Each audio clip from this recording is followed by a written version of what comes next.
Assalamualaikum teman-teman. Hai semuanya.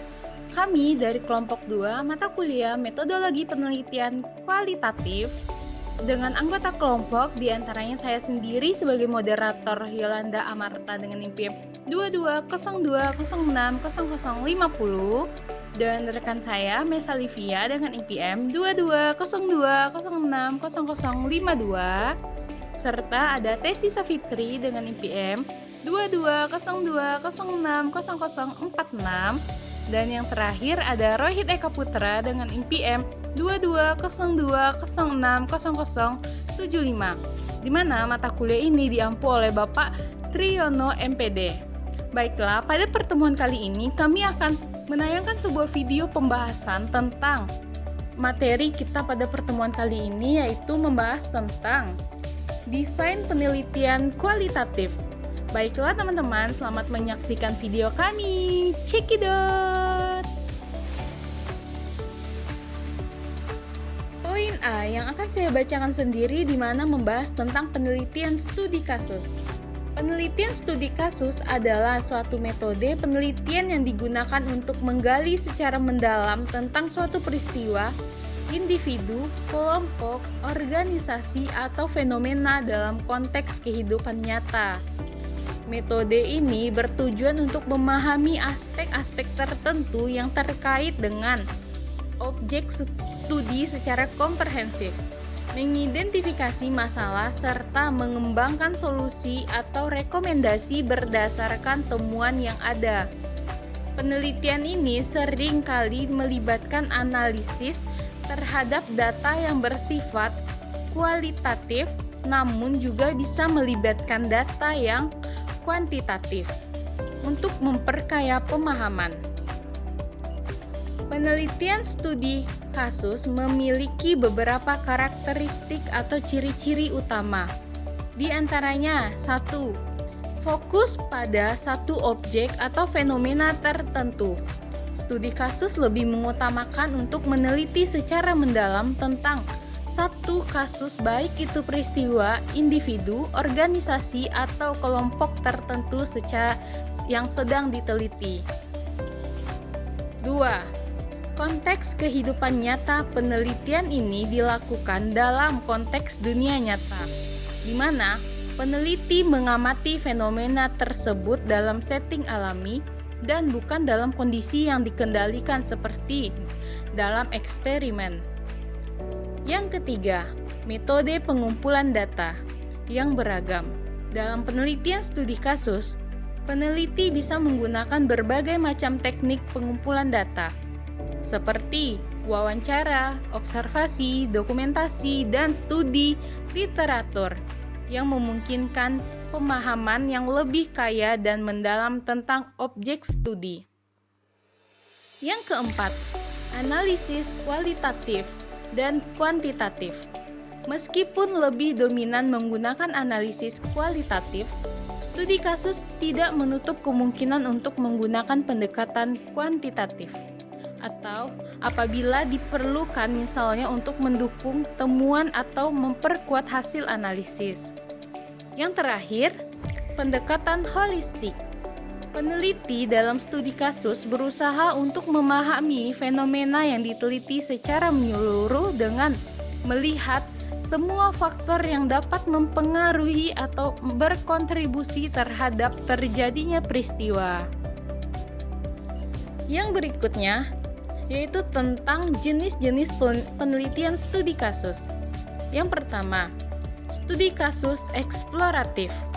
Penelitian ini bertujuan untuk mengeksplorasi masalah atau situasi yang belum banyak dipahami.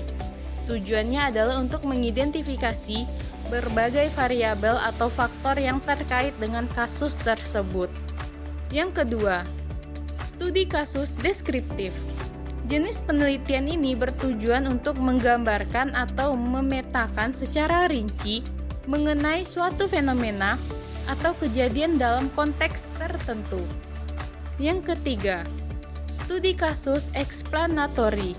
Penelitian ini mencoba menjelaskan hubungan sebab akibat atau memberikan penjelasan mendalam mengenai fenomena yang terjadi dalam studi kasus tersebut.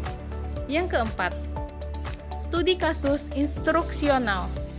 Biasanya digunakan dalam bidang pendidikan, di mana studi kasus ini digunakan untuk tujuan pembelajaran atau untuk memberikan contoh nyata dalam konteks pendidikan atau pelatihan. Yang kelima, studi kasus komparatif.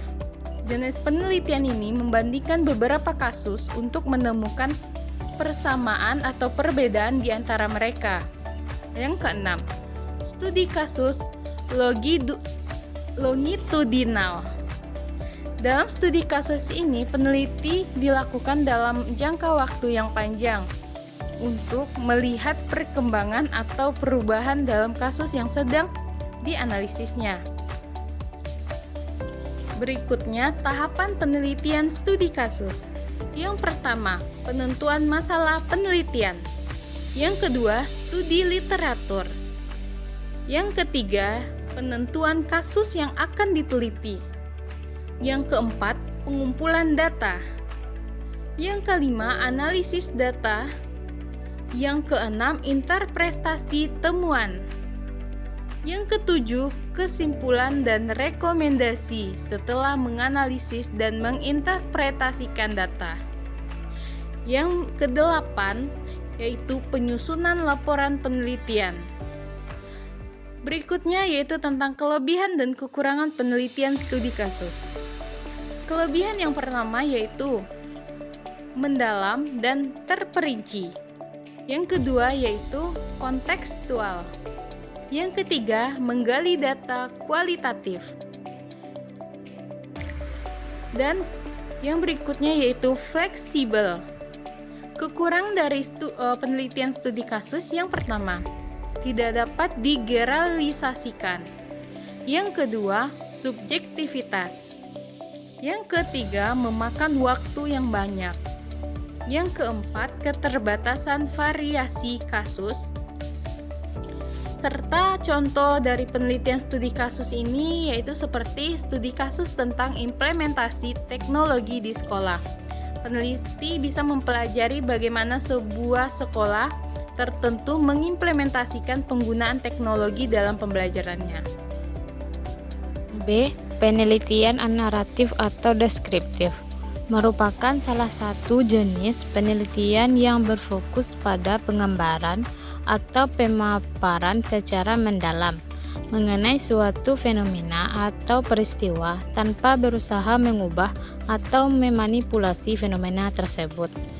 Penelitian ini bertujuan untuk memberikan pemahaman yang lebih jelas tentang subjek atau objek yang diteliti dengan cara menggambarkan dan menjelaskan berbagai aspek yang terkait.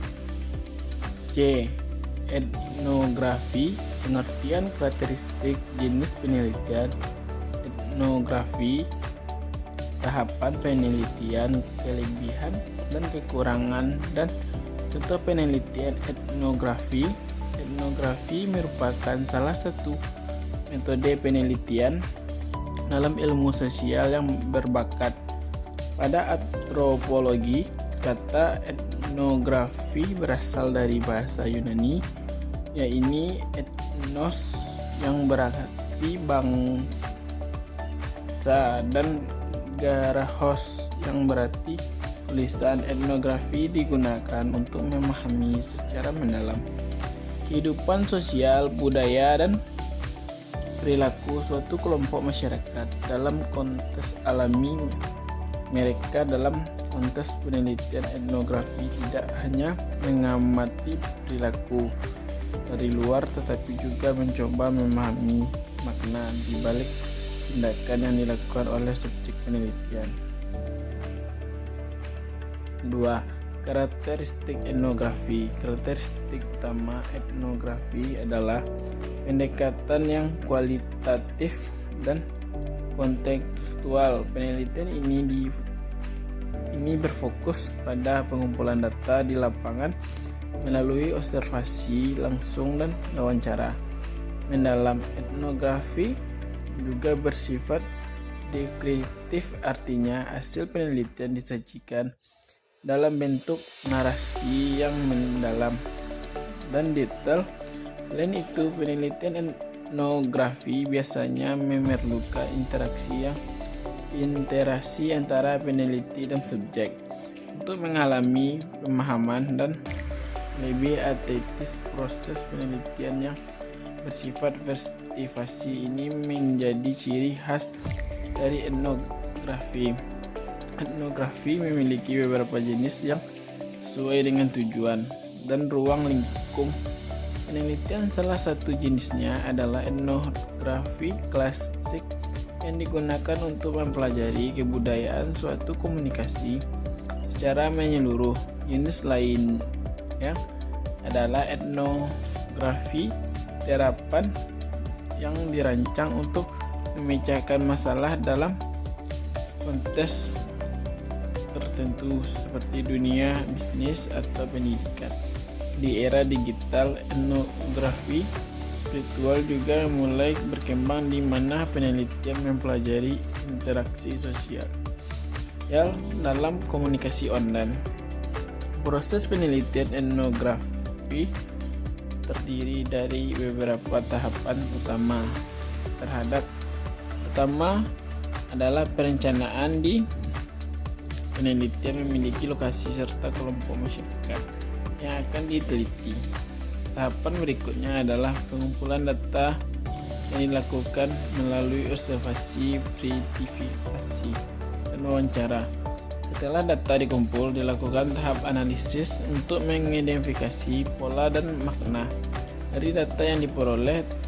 Tahap terakhir adalah menyusun laporan yang memuat deskripsi narasi tentang temuan peneliti. D. Fenomenologi. Fenomenologi adalah metode penelitian yang bertujuan untuk memahami pengalaman subjektif seseorang terhadap suatu fenomena dengan menggali makna yang ada di balik pengalaman tersebut. Yang kedua, karakteristik fenomenologi. Adapun beberapa karakteristik dari fenomenologi ini yaitu: 1. Berfokus pada pengalaman subjektif, 2. Pendekatan deskriptif, 3. Breakcatching, 4. Reduksi fenomenologis. 3. Jenis penelitian fenomenologi. Ada 2 pendekatan utama dalam penelitian ini, yaitu fenomenologi deskriptif, yaitu yang menekankan pada pengalaman murni tanpa interpretasi tambahan.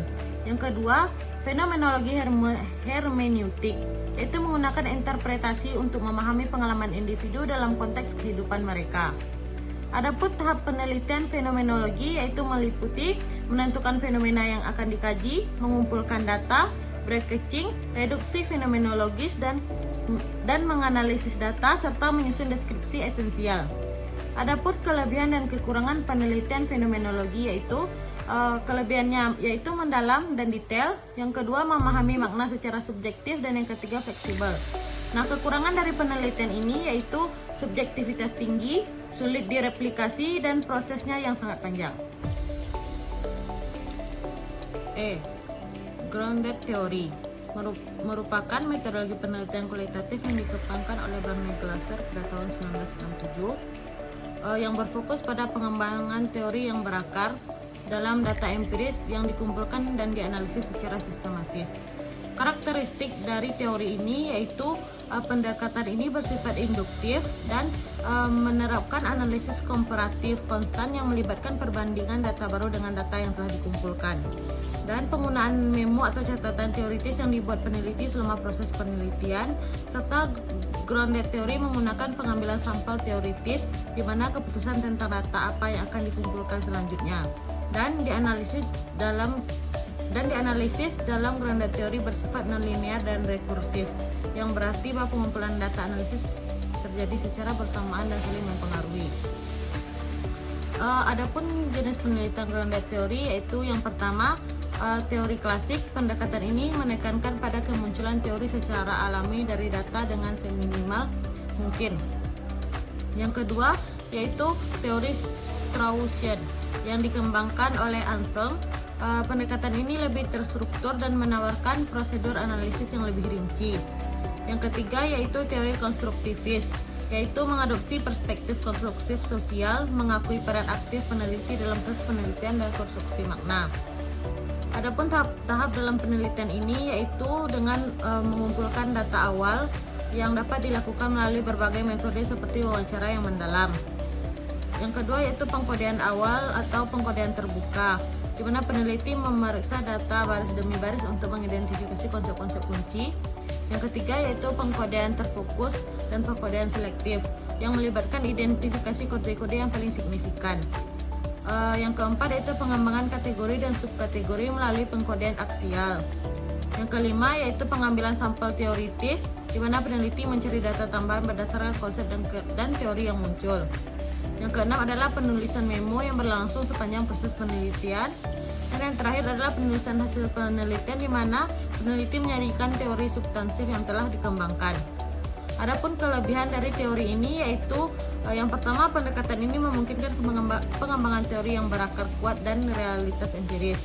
Yang kedua, teori sangat berguna untuk mengeksplorasi area penelitian yang belum banyak diteliti. Yang ketiga, yaitu bersifat fleksibel dan adaptif. Yang keempat, pendekatan ini memberikan prosedur analitis yang sistematis serta terstruktur. Yang kelima, yaitu mengakui peran konteks sosial dan mengakomodasi kompleksitas interaksi sosial. Dan kekurangan dari teori ini yaitu metodologi ini memerlukan waktu dan sumber daya yang signifikan. Terdapat perbedaan metodologi yang berkelanjutan antara berbagai varian grounded teori, dan meskipun idealnya peneliti mendapati data tanpa prekonsepsi. Yang keempat yaitu teori dapat menghasilkan teori yang terlalu spesifik pada konteks tertentu, dan validasi teori yang dikembangkan bisa menjadi tantangan, terutama jika peneliti tidak melakukan triangulasi.